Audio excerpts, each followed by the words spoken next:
Boa noite, professor. Aqui é o Levi, sou da matéria de Sistemas Operacionais do Noturno. Peço desculpas porque eu não consegui, devido a um problema na minha placa de áudio e microfone, os drivers dentro do Ubuntu não estavam funcionando. Então eu estou tendo que gravar o vídeo explicando diretamente aqui no Windows. Então eu não vou ter a oportunidade de rodar o código nesse momento. Eu vou gravar um segundo vídeo mostrando a execução do código. Aqui eu vou demonstrar as funções, explicar como que funcionou. Eu fiz o trabalho sozinho, então eu construí tudo, esse código aqui. E eu tive algumas dificuldades com a parte de direcionador para arquivos, né? Então, na questão de direcionador de arquivos, no lado direito do pipe não consegui fazer funcionar, mas os comandos unitários sem pipe eu consegui funcionar o direcionador duplo e o simples. Começando aqui pelas funções, eu tenho essa função printdir, que ela vai retornar o diretório raiz. Então ela vai só pegar aqui nesse get cwd o diretório raiz e vai printar aqui. Logo depois a gente vai fazer a leitura da linha nessa função que construir. Então ela vai ler um tamanho de 1024, caso não ocupe mais espaço, ele vai realocar aqui mais um pouco de tamanho, de espaço, mas ele lê até o /n, né? Acredito que não vai exceder essa quantidade de linhas. Logo depois da leitura a gente tem a processar string, que é uma das mais importantes aqui, que seria essa aqui. A gente vai processar string e quebrar em vários comandos. Então eu passei como parâmetro aqui a linha de comandos de entrada, que seria a leitura que a gente fez na função readline. Aqui a gente passa os argumentos, é uma lista de strings, a gente vai colocar aqui neles os argumentos à esquerda. Caso tenha pipe, a gente vai armazenar aqui os argumentos à direita. Aqui os arquivos à esquerda, caso tenha direcionador. E aqui os arquivos à direita, caso tenha direcionador depois do pipe. Então aqui tem algumas flags que eu coloquei para identificar qual tipo de comando que tem, se tem pipe, se não tem, se direcionador duplo ou não tem. Eu construí essa função aqui, existe pipe, que ela vai verificar se existe pipe e vai colocar nas posições 0 o que tem a cor do lado esquerdo do pipe e na posição 1 o que tem à direita do pipe. Então essa função faz isso. Deixa eu abrir ela aqui. Ele é bem simples, ó. Você usa essa função de string aqui, quebra até o próximo pipe e depois ele armazena de novo a segunda parte, né, da string. Então aqui ele vai retornar 1 se for pipe. Então se tiver pipe ele vai entrar nisso. Aqui eu fiz um esquema para verificar se tem um direcionador duplo à esquerda ou à direita. Apesar de eu não ter conseguido executar corretamente, eu fiz a lógica até a execução do pipe. Então aqui está funcionando, ele chega a cair na função certo depois no main, só que na hora de direcionar a saída do terminal para o arquivo deu alguns problemas e então ficou incompleta essa parte.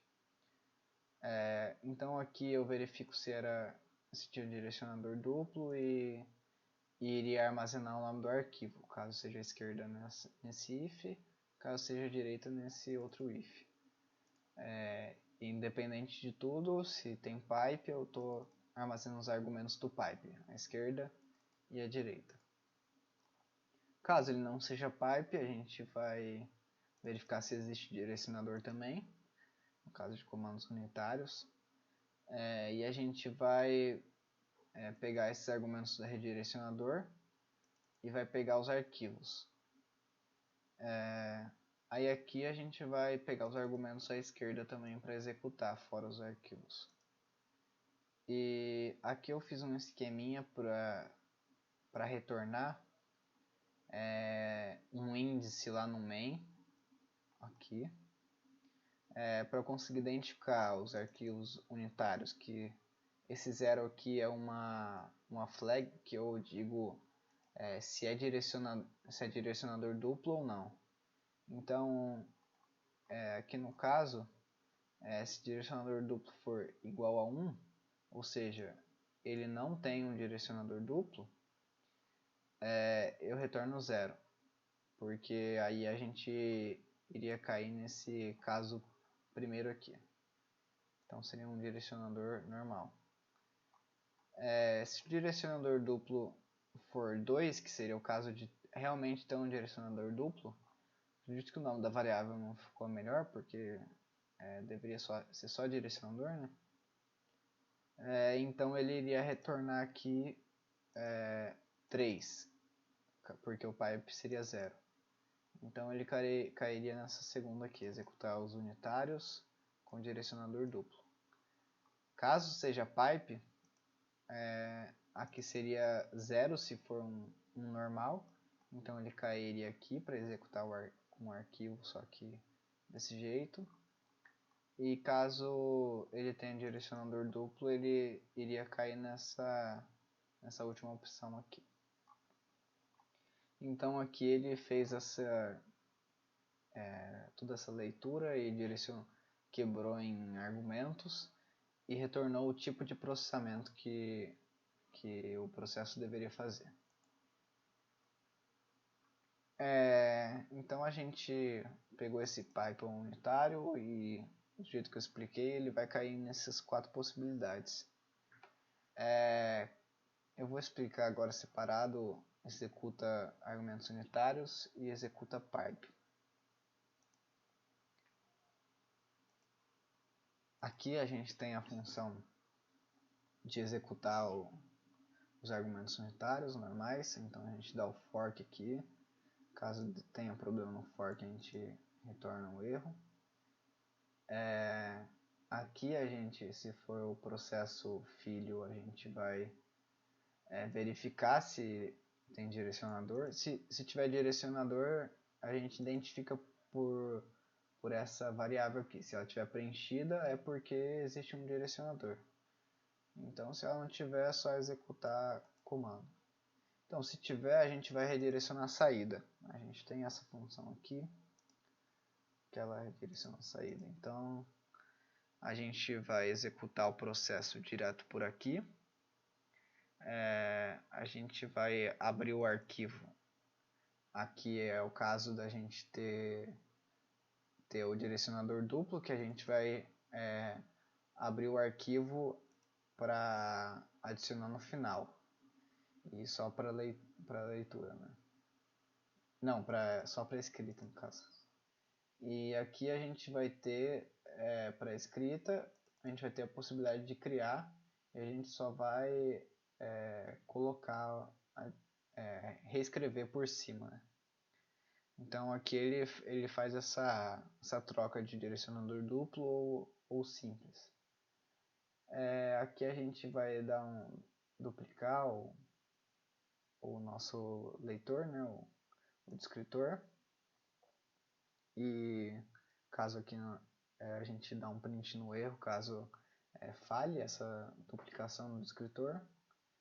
E aqui a gente então vai dar um fork e executar o processo, e aí no caso ele já vai dar o printf, que na verdade ele vai pegar a saída dessa execução e vai jogar direto para o arquivo. Então essa redirecionar saída faz isso, né?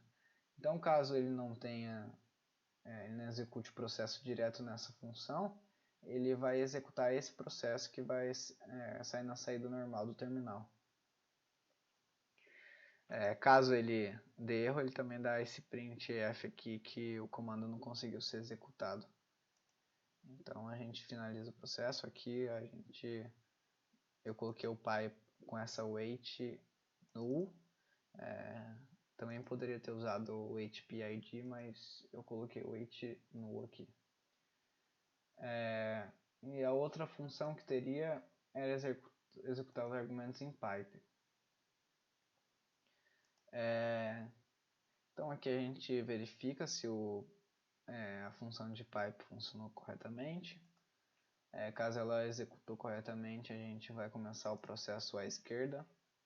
A gente vai dar fork. Caso dê erro no fork, a gente vai verificar. Então a gente vai começar o processo à esquerda, né? Então o processo à esquerda a gente começa o filho, a gente fecha o pipe fd0, depois a gente duplica essa saída aqui na verdade essa escrita no final do descritor, e a gente executa o comando, né? Então a gente executou esse comando e verificou se ele rodou com sucesso. E aí, caso não rode com sucesso, a gente vai fechar o processo e dar um printf que a gente não conseguiu executar o comando. Caso seja o pi, né, a gente vai dar outro fork. A gente vai começar então a leitura do processo à direita. Então ele vai pegar a saída do processo à esquerda. A gente vai aqui verificar se é o filho. Vamos fazer a leitura no final do descritor. Aqui a gente vai duplicar de novo. Aqui no caso a gente vai pegar a entrada que esse stout produziu. Isso aqui produziu uma saída, né? A gente vai pegar essa saída aqui, vai colocar na entrada. E aí a gente vai executar novamente o comando à direita. E caso não execute, a gente vai ter essa validação aqui para finalizar o processo, caso de erro. E a gente vai aguardar o final desse... o pai então vai aguardar o final desse processo aqui, que foi o processo filho. E assim a gente deixou num loop aqui até eles retornarem 0, ou a gente executar os built-ins lá, que no caso eu criei o processo de saída e o processo de navegar entre os diretórios, né? Eu criei esse processo aqui nesse built-in comandos. Então eu tenho aqui a opção de processo de saída e eu navegar entre as pastas, né? Então aqui, caso ele corresponda a um dos comandos específicos, né? Caso algum desses comandos corresponda a comandos específicos, que seriam esses dois, então a gente vai continuar. Caso não identifique, aí a gente vai cair nesse default aqui, break. Então, caso identifique, a gente vai guardar a posição e vai dar o print goodbye e sair com 0. Caso seja o CD, a gente vai pegar o diretório com o argumento que seria passado na próxima string aqui da lista. E aí a gente vai retornar 1, deixando o processo em execução, né? Aqui no caso ele retornaria 0. E aí esse while aqui ia sair de execução e ia retornar o processo e finalizar. Então é isso a parte de código que eu fiz. Eu vou anexar junto a esse vídeo um vídeo eu rodando os códigos com alguns exemplos. Muito obrigado.